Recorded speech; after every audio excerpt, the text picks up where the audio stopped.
嘥氣，後生女都唔知世界艱難，你估企喺度可以揾到錢啊？點解你唔自力更生喎？簡直食飽無憂米啊！過住啦，唔好阻住我做生意啊！哎呀，先生，我有好介紹啊！我樓上嗰啲姑娘個個都知情識趣㗎，你上去坐下啦。上嚟睇下，先上嚟坐下啦。上去坐下啦，啊好服侍㗎你。喂，上去坐。你有冇廉恥㗎？係啊，你有冇廉恥㗎？上去坐下啦，唔要唔要唔要！先生，先生，喂，你好啦喎你派你嘅傳單，我拉我個客，河水不犯井水，關你咩事啊？呢，俾呢啲閒人趕走咗啦。有冇搞錯啊你？你咁得閒㗎？死開啦！冇得做咩？你哋做咩鬧人啊？咪就係咯。我要嗰啲嘢執齊未啊？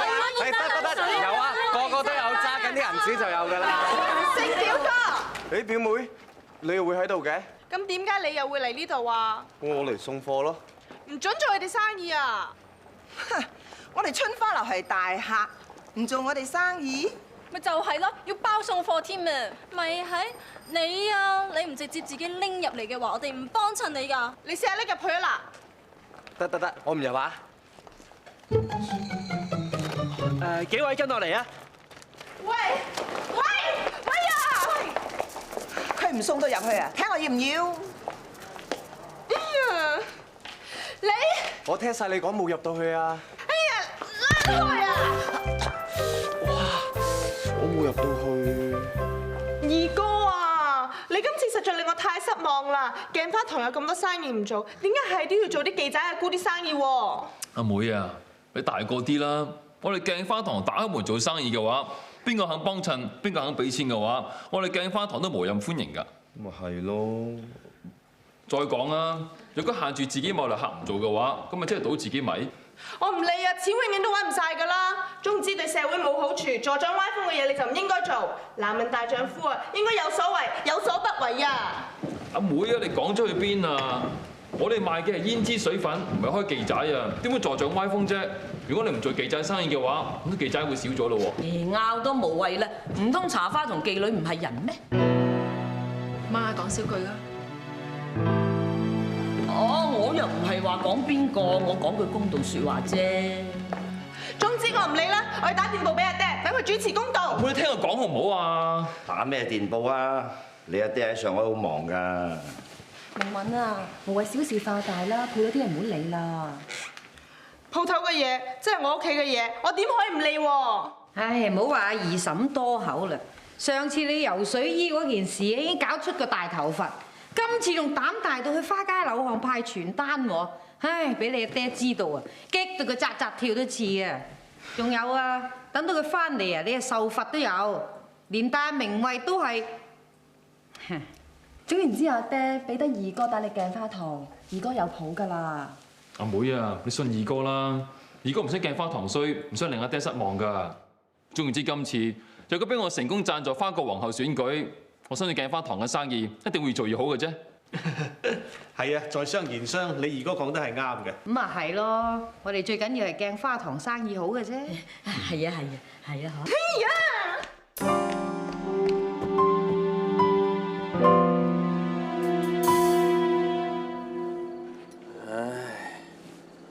佢嗰單啊真係批得應。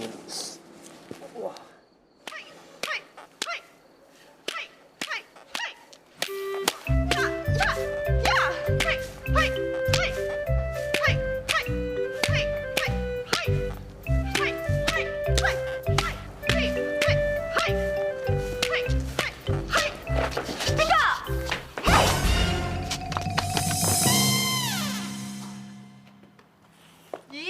夜媽媽鬼鬼祟祟喺度做咩啊？起身啦，冇鬼用，唔好炸低啊你！我冇打到你㗎，不如你下晝請我食批咧。抵你㗎，鬼叫你係都要同我作對，買啲貨俾啲記者阿姑啊！咁我都係受人2分4啫，二表哥叫到我點敢出聲喎？我明，我都知錯不在你，我唔係蠻不講你㗎，我係嬲你。不過我冇心傷你㗎，邊度痛啊？我幫你捽下去，補翻數啦，過嚟啦！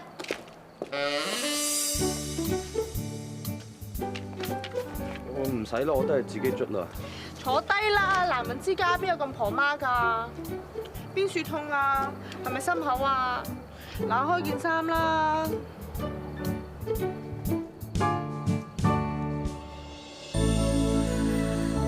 痛唔痛啊？唔痛。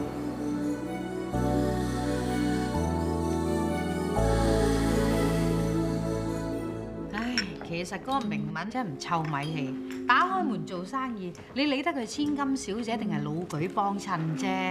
唉，咁咪係後生女啊，即係後生女。誒，埋單啦，唔該。好嘅。哇，琴日嗰個錢公子啊，把口一陣除嘅，冤崩難酬。唉，我咪仲慘，嗰個張公子啊，成面豆皮㗎，仲有排煙屎牙添啊，即係肉鬼算。怪唔知兩個啊，唔係灌佢飲酒啊，就餵佢哋食生果啦。梗係啦，佢把口控埋嚟喎，我3日唔使食飯都似啊。真係冇教養。一望就知係做邊行嘅咧。點解連條餐廳啲人集咗咁多㗎？你睇，開咗咁多唔整邊個女人嚟幫襯？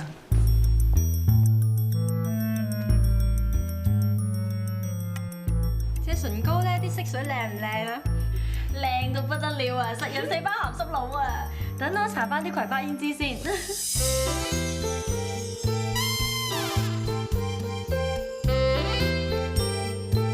嘿，嗱臨收埋佢啦！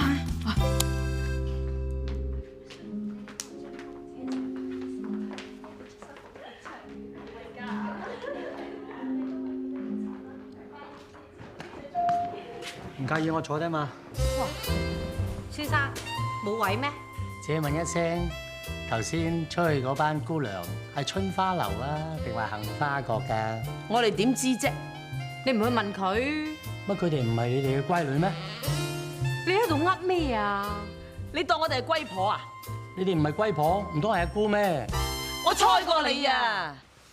唉，你話啦，你話我邊忽似龜婆啊？媽，唔好咁勞氣啦，一勞氣啲皺紋就出晒嚟㗎啦。計我話得儀表哥唔好，一意孤行，搞到鏡花堂降晒級。啊，不過咧，阿正講喎，佢話近排啊鏡花堂生意更加好喎。嗰隻葵花胭脂啊、眼影粉啊、滾筒唇膏啊，哇賣到幾乎斷晒市啊！弊在賺多多都補唔翻個金質招牌咧，係多咗嗰班客啊，但係冇咗好多正經人家。假如政府真係落實禁娼，到時真係麻煩。唉，千祈咪啊！我哋食粥食飯啊，都靠晒鏡花堂噶啦。哇！如果有咩醫鬱啊，真係唔企出嚟做龜婆都唔得啊！唉，坐，大家嚟試。都有水講過，醜嘅唔靚，好嘅靚。唔係啦，我要落個妝洗塊面，咁仲似龜婆？哎呀，撞鬼你咩？夜媽媽粒聲唔出，企喺度做乜啊？唔好意思啊，我諗住嚟攞啲當歸俾阿爾芳啫嘛。又龜，唔係龜婆食咩當歸啫？冇理我媽，佢而家文龜識變。世界船務喺歐洲嗰度有新船落水啊嘛！你又知？梗係知啦，佢哋專營鋼鐵鋁材生意㗎係咪？咁你仲使乜考慮喎？買當借都要㗎啦，蘇州過後就冇艇搭㗎啦。梗要啦，贏開就贏，千祈唔好俾佢停，係咪？唔講啦，係咁啦。入嚟啊！點啊？賣緊數啊？仲爭少少咁樣啊！係啊，你見我心口針啊？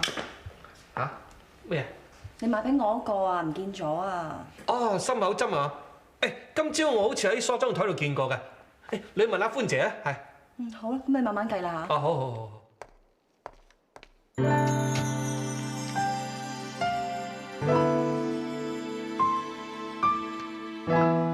歡姐，三小姐，你隻手收埋啲乜嘢啊？冇嘢啊。拎出嚟啊！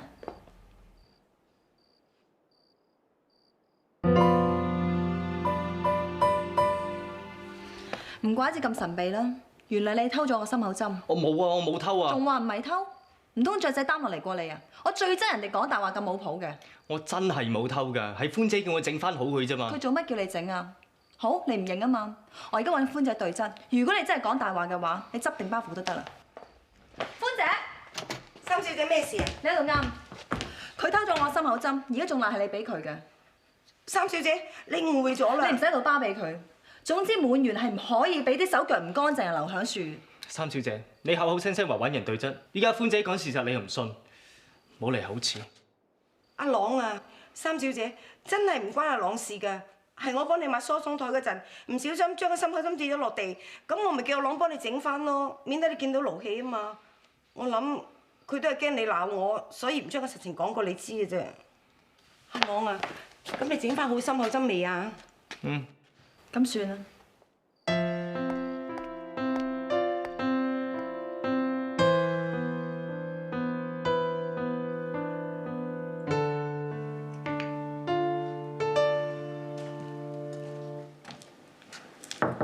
三小姐，你揾我？係啊，入嚟啊！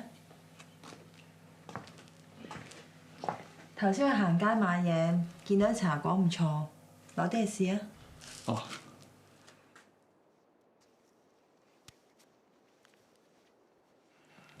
多謝三小姐。三小姐，做咩事啊？我想講咧，我哋做下人唔係因為我哋人格低下，只不過係條命生得唔係咁好啫，所以做下人唔一定係衰人。你想講乜嘢啊？冇，我即係話上等人亦唔代表人格高尚，一定係好人咁啫。得啦，我有譜噶啦，你翻出去做嘢啦。係啊，三小姐啊，又點啊？啲茶果你用錢買㗎？唔通有得派啊？下次不如折現啦，實際啲嘅。多謝晒。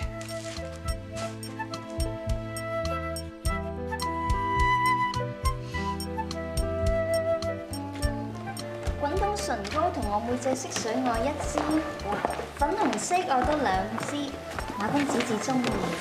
葵花胭脂同埋眼影糖汁半單，冇問題。俾多個固形香粉同埋玫瑰香水我啊。好啊，多謝先。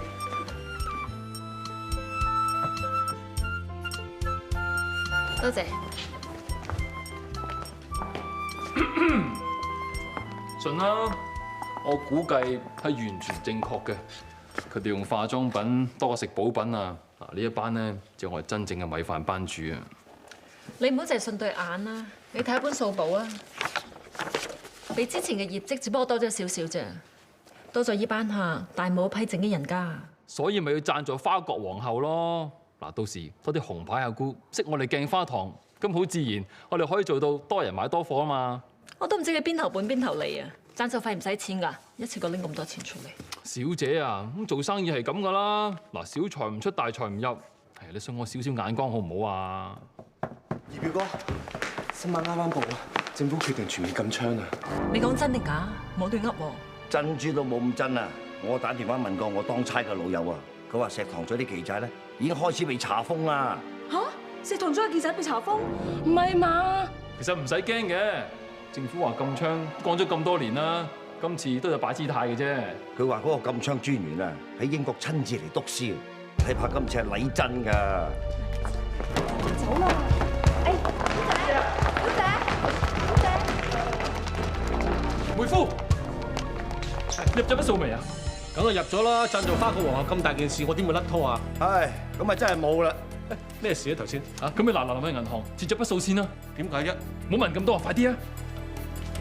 阿靜，即刻去記仔，有錢收錢，冇錢收貨，再攞幾多得幾多？我同傑敦幫手。係，我上去睇下仲有邊條數未收錢先。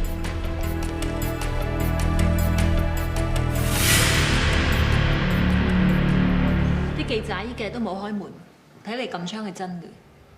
最慘就係啲錢又收唔到，啲貨又攞唔翻。花國皇后嘅贊助費啊，想追翻個仙都幾難啊！咁鏡花堂嘅損失咪好慘重？事前有冇嚟風聲話禁就禁都得嘅？總之今次鏡花堂咧就傷啦。咁咪有排閉翳。大家樂觀啲啦，咁做生意就係咁噶啦，有起有落嘅，大家唔需要咁擔心喎。唉，啲無厘啦楞啲衰嘢一齊堆埋嚟，梗係有嘢喺度陀衰家啦。老爺翻嚟啦！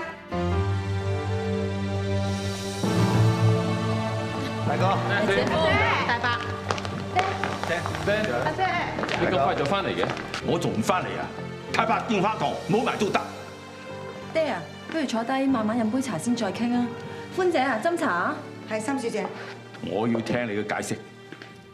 我諗金槍一事應該一時三刻嘅啫，咁古老嘅行業唔會咁快冇咗嘅。我相信遲啲一定衝鋒出又生嘅。你諗，太怕你依家仲未覺得你自己嘅決定係錯咗㗎。大哥，其實有業都係想鏡花堂做多啲生意啫。爹啊，之前鏡花堂啲生意真係好咗㗎。係啊，好多妓女嚟幫，係花國女子嚟幫襯。啲葵花胭脂啊、滾筒唇膏咧都賣到斷市咁滯㗎。好啦，你哋唔使幫佢講笑話。結果係點？大家有眼見得到嘅。而家正經人家唔嚟幫襯我哋，因為我哋降晒價。如果啲妓仔阿姑拉窒走人，想幫襯都冇本事。而家我哋鏡花堂可謂兩頭唔到岸，你仔點算啊？爹啊，事情總有法子可以解決嘅。你風塵僕僕翻嚟，不如食完餐飯先再傾啦。係啦，我仲食多啲飯嘅。阿田，攞本帳本嚟書房。好。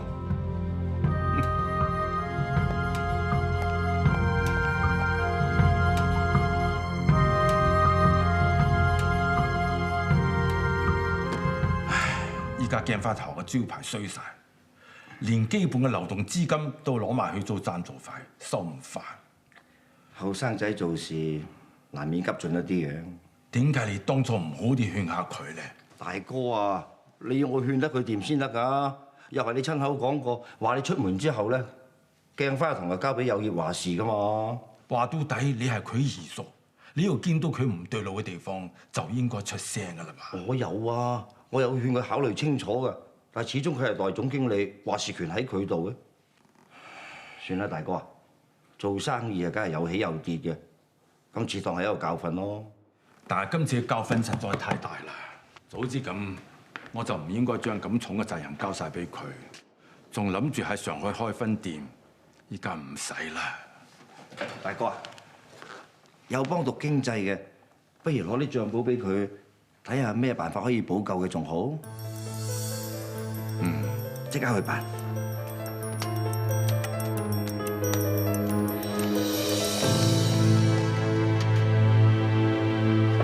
歡姐話如果唔肯食嘢啊，勸極都唔肯聽。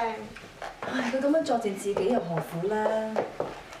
點解大哥間房有燈嘅？咦？唔通大鎖喺裏面？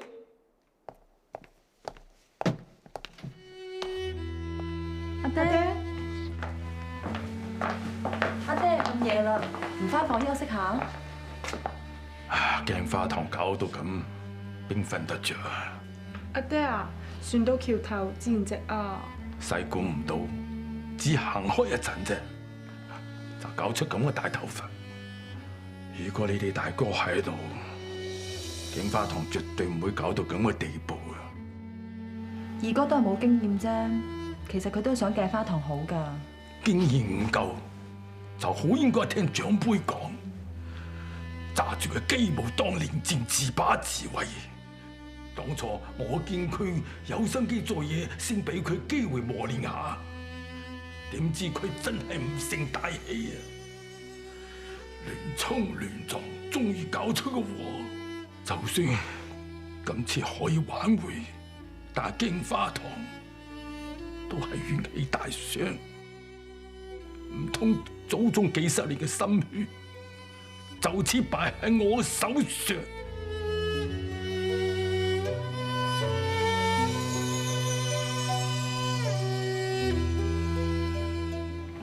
其實大伯有心帶啊，又幫上上海，怕者一心咧就將上海嘅分店咧交俾佢打理嘅。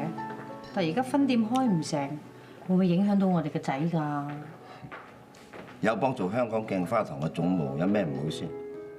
要友邦上位，首先就要打沉有業先。而家個二世祖搞到個爛攤子出嚟，激到大哥一頭煙。你估大哥以後仲信唔信佢？你明知禁槍專員嚟咗香港，都唔話俾佢聽，分明俾個氹佢踩啊！大哥兩個仔，一個就不成氣候，一個就唔喺度。你話大哥以後仲可以信邊個先？友邦咁叻仔，想唔坐正幾難。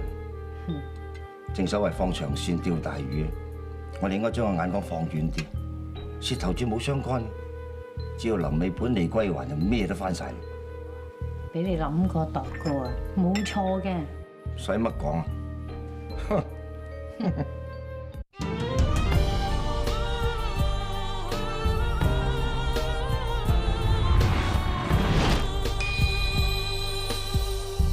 今個月嘅生意額比上個月咧係下跌咗64%，再扣除埋贊助花國皇后嗰筆數，只係得翻2成嘅。咁咪即係白做？唔係噃，扣除埋燈油火蠟，實質係蝕嘅。過往我哋一做大減價，營業額起碼就升2-3成嘅。今次我哋喺月中已經提早做，舊數都圍唔到本咩？外間對於我哋今次大減價嘅反應，真係冷淡咗好多，同以前根本冇得比。入嚟啊！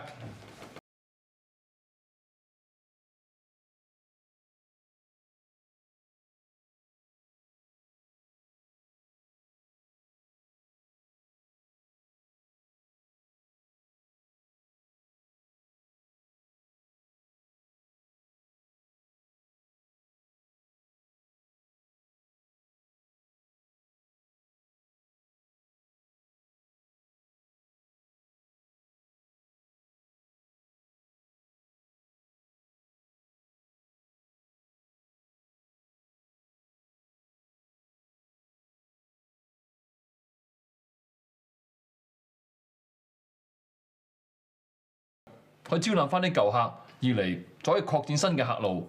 咁咪即係要攞一筆資金出嚟，我怕會雪上加霜，太過冒險啫。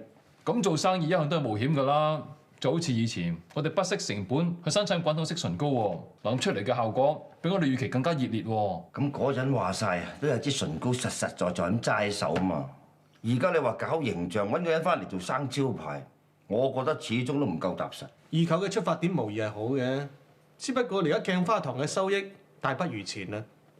既然唔能夠有開源嘅把握，倒不如先節流好啲喎。其實我覺得二哥嘅提議都唔錯啊！鏡花堂之所以連大減價都冇人問津，好大程度上係同個形象有關。講開又係啊！之前阿媽喺餐廳攞啲鏡花堂嘅產品出嚟補妝嘅時候，都俾人當係啲唔正經嘅女人。我諗鏡花堂嘅形象真係出現咗問題。既然鏡花堂已經到咗谷底，倒不如一次過洗底，揾一個生招牌翻嚟，重建翻鏡花堂嘅形象，吸引翻啲客戶，咁先至係治根嘅方法。生意係就係再要落本錢啊，但係重整翻鏡花堂嘅形象係長遠之計。都啱嘅，與其治標不如治本。況且香港地啊，個個人都有羊群心態，一個人話好用咧，就個個都湧住去買。如果俾我哋揾着一個有翻咁上下號召力嘅人翻嚟做生招牌，話唔埋鏡花堂真係可以起死回生。要揾就梗係揾一線嘅明星啦，咁樣先至可以重整翻鏡花堂高格調嘅形象。最重要出嚟效果要好，落多少少錢唔緊要嘅。係啊，一係唔做，一做咧就要做到最好。啊，友邦，係你未仲有其他構思嘅？不妨同伯父講啊。伯父，其實我哋個構思係咁樣嘅。搞佢啊！哎呀，上啊！有冇走啊？喂，上！搞佢！咁多面腳軟喎，你係腳軟，慢慢睇定啲先講啦。喂，我有一隻大紅袍，係我外甥女藍寶燕送俾我嘅，鬥翻場咧。你叫你外甥女請我飲茶仲好啊，使乜鬥啊？我外甥女係影壇紅星藍寶燕喎。咁容易請人飲茶嘅咩？係啊係啊，費事理你啊！咁講邊？走佢！咬出！係咪啊？我都話咗㗎啦。葉哥都算好嘢啊！重出江湖一日一擊即中啦，好嘅。都話咗㗎啦，鬥蟋蟀同埋風花雪先係葉哥強項啊嘛！做生意唔啱你係嘛？啱啦，以後多啲跟我哋出嚟玩啦嚇。不如去跳舞啦，唔去咯，我腳軟啊！喂，佢唔去喎，我哋去唔去？去，又腳軟。喂，睇唔睇我隻大紅袍啊？攞去沖茶。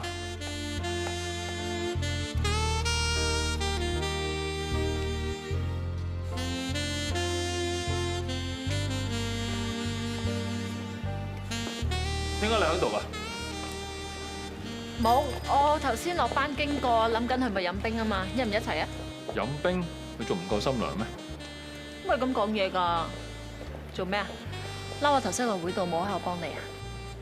你唔好睇自己睇得咁重要，我份人咧都要自己靠自己嘅。咩？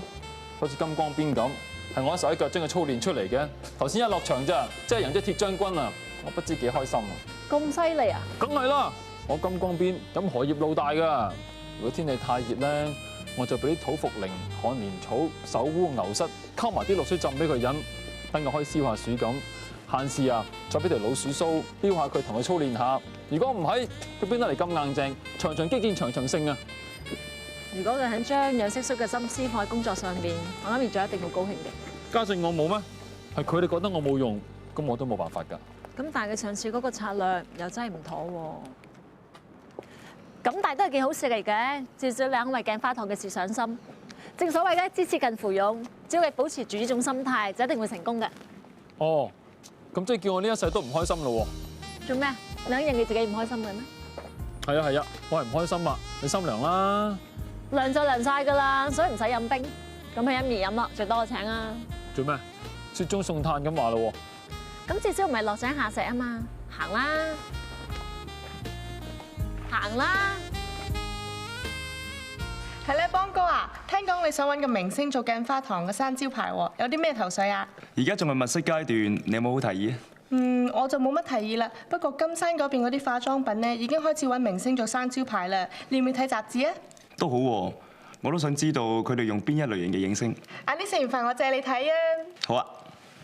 啊，估唔到阿表妹你睇咁多書㗎喎，文學名著又有，連啲消閒雜誌都有啊！我啊想睇下外國流行緊啲咩時裝同化妝，咁樣我都可以打扮得靚啲啊嘛！女仔人家零舍中意知整嘅。阿爹，你賣化妝品㗎嘛，你都係想人靚啫嘛。我係你個女嚟㗎，點可以咁唔時髦見人㗎？盞失你啫！係啦，放個人翻嚟啊，學到牙尖嘴利啊！有幫啊！總之生招牌嘅事啊，你都要搞到妥妥當當，就算使幾多錢都冇所謂，知道嘛？知㗎啦，伯父。阿姐夫啊，你放心啦，我今日去拜個神啊，求菩薩保佑你啊，事事順境，以後冇晒啲衰氣啊！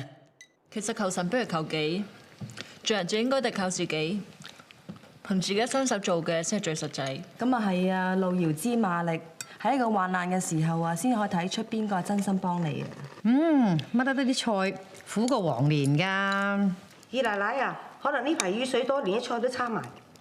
冇相干嘅，就算幾大風雨，只要一家人齊心，一定會雨過天晴嘅。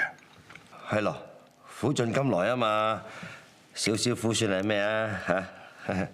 係啦，吃得苦中苦，方為人上人啊嘛嚇！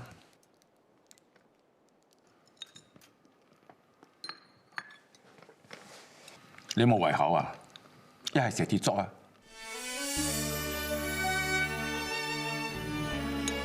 老爺唔好意思啊，廚房冇煲落粥喎。歡仔你點可咁大意㗎？大肚婆好多時候都冇係好食飯，你唔煲定啖粥點得咧？算啦，我飽㗎啦。歡姐，總之以後每餐咧都要有粥預備定。仲有啊，大肚婆好多時咧都會口淡淡嘅，記得喺啲粥裡面咧就落啲乾瑤柱或者金華火腿調味，知道嘛？知啦，三小姐。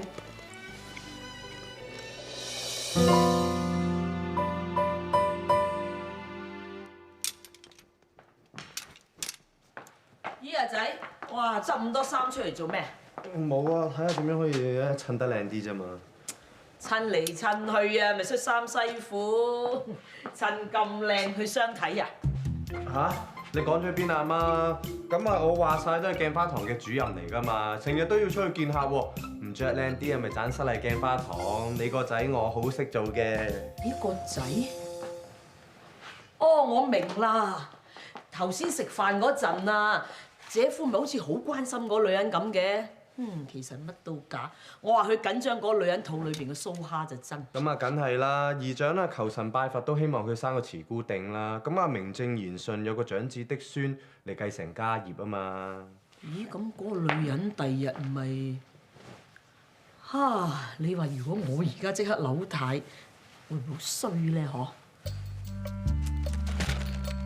我同阿友邦嗰陣時咧，都好似你咁嘅，成日都各口寡寡。嗱，食翻粒話梅或者陳皮咧，咁就冇咁口寡啦。試下。唔該。我特登去採枝齋嗰度買嘅，貴嘢嚟嘅。家陣咧，而家好多假嘢嘅出邊，嗰啲奸商咧，物理咧就當梅子嚟做話梅喎，嗰啲爛鬼橙皮咧，直當狗製陳皮。哎呀，真係唔可以立亂買㗎，陣間食壞你個肚咁點算咧？所以咧，都係買翻啲正貨名牌會好啲啦。多謝晒喎，唔好客氣。織俾蘇蝦㗎？係啊。其實都唔使織啦，揾日我拉你去百貨公司買，你都係攰㗎啦，我唔阻你休息啦，早唞。嗱，你慢慢食啦嚇。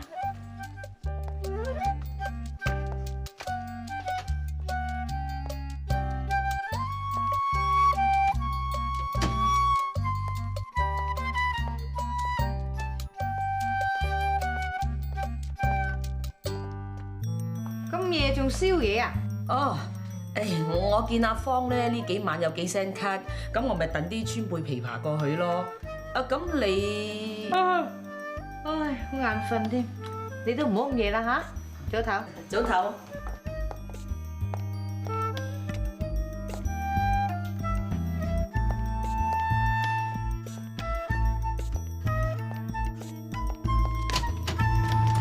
撞！喂，哎呀，唔好嚇親你啊嘛。冇。你想去邊啊？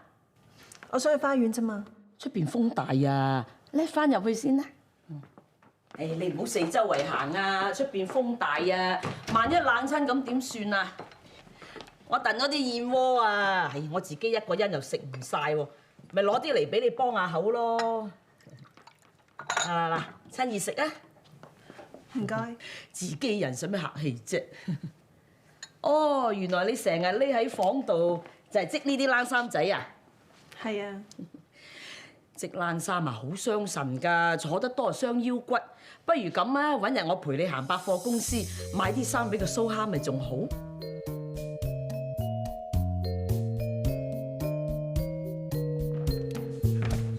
大家早晨，唔知今晚大家得唔得閒呢？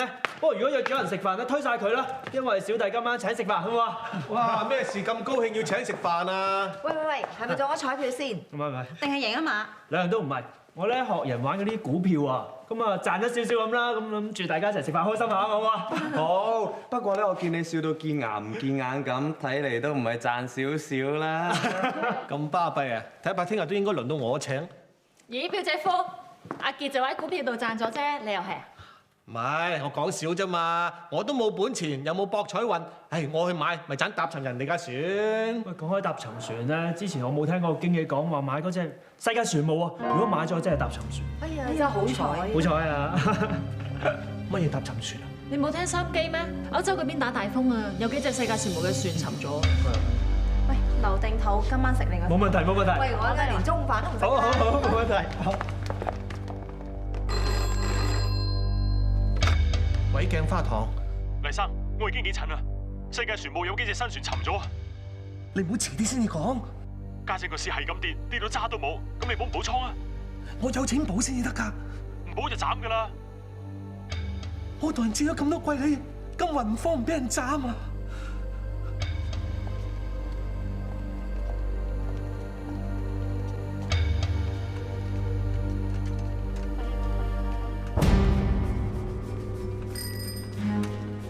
望咩望？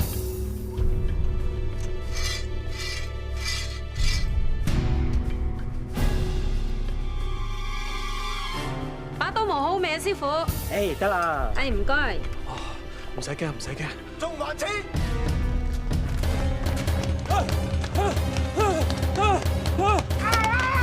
紅酒，紅酒。冇嘢，大佬，冇錢啊，大佬，冇錢啊，大佬，大佬，唔好，唔好啊，大佬，呢條鏈都係利息，你爭我100蚊仲唔還我，斬你手嚟餵狗！走。爭我100就打成咁樣，咁我咪死梗？我還啦，唔好打，唔好打！你講咩啊？你話還咩話？你有冇譜㗎你？你好紅學走去學人炒股票，仲借埋鬼你去炒添？你搬錢又冇，搬事又冇，連啲數都計唔掂，你學咩去炒啊？我嫁咗你咁耐，你係咩料子我好清楚啊！呢啲數計唔掂，我幫你執洗咪啲算啦。但係你都唔好搞啲嘢咁嚟累我啊！你真係好冇譜㗎你！我同你講緊嘢啊！你答下我好唔好？我而家話緊你啊！我知道我冇用，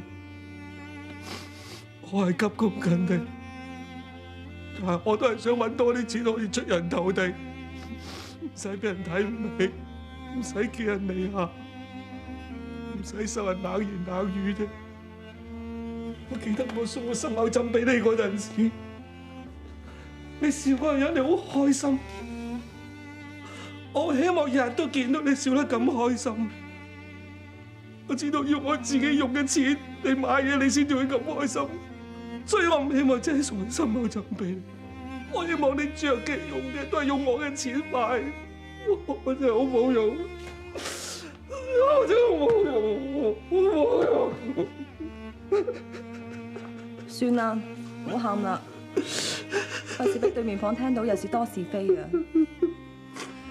咁貴你筆數點打算啊？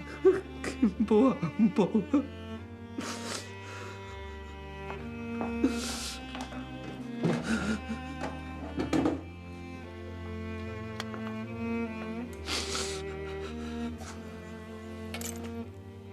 攞去啦，用咗一金買埋啲首飾，應該夠還噶啦。起碼都夠還利息㗎。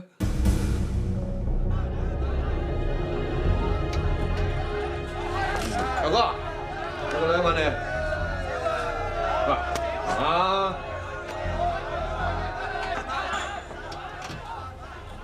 揾我賣身啦，又賣笑啊！我係黎國昌太太，我嚟係幫佢還錢。好啊，錢呢？不過還錢之前，我有啲嘢想講。我知欠債還錢係天經地義嘅事，不過你哋9出13歸，似乎於理不合喎。你而家咩態度啊？咁同球哥講嘢咩？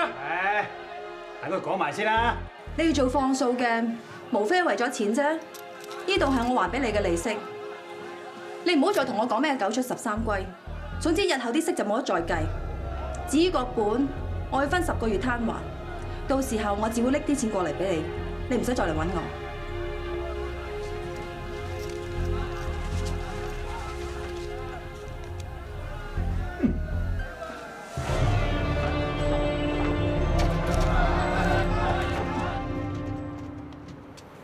啲數等我整理好，聽朝可以俾你睇㗎啦。黎國昌，咪以為叫你老婆你噏兩句廢話，筆數就唔使還啦。今次好彩淋水，大哥你仲唔還錢，下次係淋火水。走！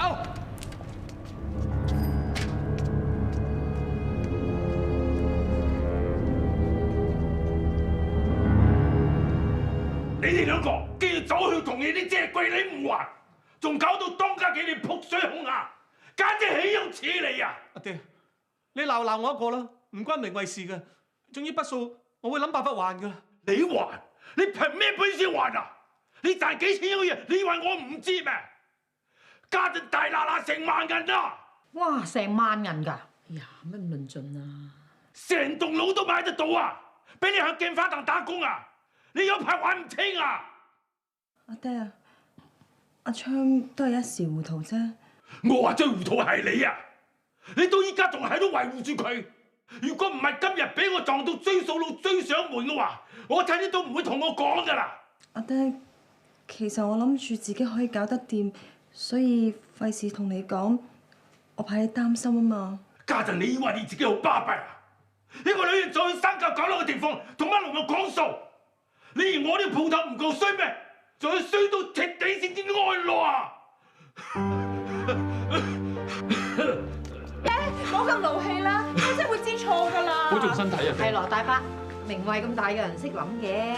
咁來以嚟，呢個老公每做錯一件事，你都幫佢補和，撞到個老公壞晒啊！等佢冇啲責任心。好啊，依家中秋和嚟啦！阿昌，你生性啦，唔好諗住乜都屋企人幫你搞掂，咁你係亂嚟先得㗎。咁啊係咯，鋪頭啲錢係大家辛辛苦苦賺翻嚟㗎嘛，你而家爭人咁多錢，唔通要我哋啲辛苦錢幫你還咩？就算阿昌唔識諗啊，明慧你都應該識諗啊！好啦，唔好再鬧我老婆啦，一人做四人當，我想抱住條命出去嘅啫。阿昌，昌啊！阿昌，阿昌，阿昌，唔好啊！對唔住啊！阿昌姐，阿昌，我死俾你哋睇！唔好啊！好啊！微露裏獻媚，人也